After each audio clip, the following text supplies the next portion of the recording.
Hi, I'm coming to you today hip deep in NaNoWriMo drafting.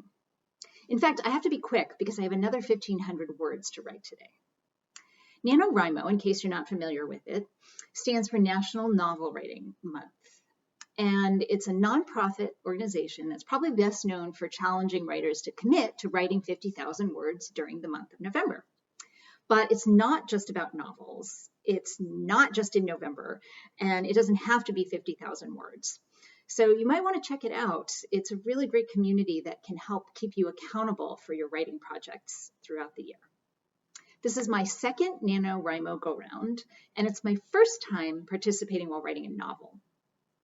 And it just so happens that my participation coincides with the fourth month of our Birth Your Truest Story workshop series.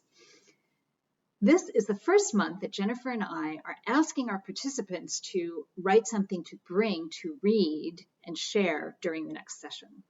So I know how much pressure there can be when there's a deadline. I'm right there with you.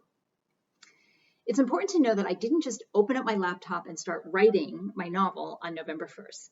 I spent several months over the summer developing the characters so I'd have something to write about when November rolled around. And I'd like to share today a little bit about that preparation. Whether you're making them up or writing about real people, your characters drive what happens on the page. They don't necessarily need to be likable, but they need to operate according to some internal logic. And most important, they need to bring about an emotional response in your readers. But before you can bring your characters to life on the page, you need to understand them yourself. I often begin with just a vague notion of who my characters are, something like middle-aged suburban empty nester.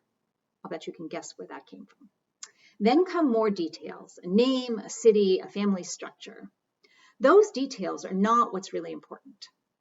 What matters are your characters' motivations and desires, the thing that drives them. Now, you'll hear a lot of different words around these elements of character. In addition to motivation and desire, you might hear false or limiting belief, strengths, weaknesses, the character's wounds. All of these get at what propels your characters to do what they do and what stands in the way of them doing it. Now, for me as a writer of fiction, this has always been the most slippery, elusive, and hard to pin down aspect of character development. I've read lots of books, attended lots of workshops that promise to help me uncover my character's motivations. And somehow, at the end of the day, I always end up really confused. I'm sharing this with you to let you know it's a process. You probably won't understand your character on day one. You need to keep working with them. And let me tell you, after 2 novels and dozens of short stories, I'm still working on it. So this summer, I devoted myself to studying my characters before I began my novel, trying to get them ready to be written about.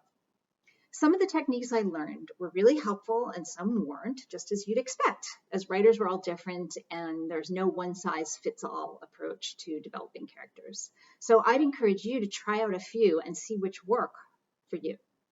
For me, what worked turned out to be a combination of what I think of as intellectual and emotion-based approaches. I did things like make lists of reasons why my characters would behave the way they did. That was the intellectual side. I also did a lot of free writing, and I would follow my characters into various scenarios where they would reveal to me what was going on in their heads. That's the more emotional side. But one of the most fruitful techniques I found is what I call the act like a 2-year-old approach. What I would do for this is to engage in a dialogue with my characters, and I would ask them what was motivating them, what were their desires. For every answer I got, I would follow up with a why, just like a whiny 2-year-old. For example, if my character asserted, I want to feel safe, I would ask why. Because I failed to protect my childhood friend long ago. Why? Because I was too focused on myself. Why? Because I was jealous of my friend always getting all the attention. Why? And so on and so on. And when you take this method far enough, you eventually get to the why of the why. That is the real essence of what is driving your character. However you get there, when you can help your reader understand the why of your characters, you'll be able to draw the reader into the story and keep them reading because they really will care about what happens to these people, whether they're imaginary or real, that you're creating on the page.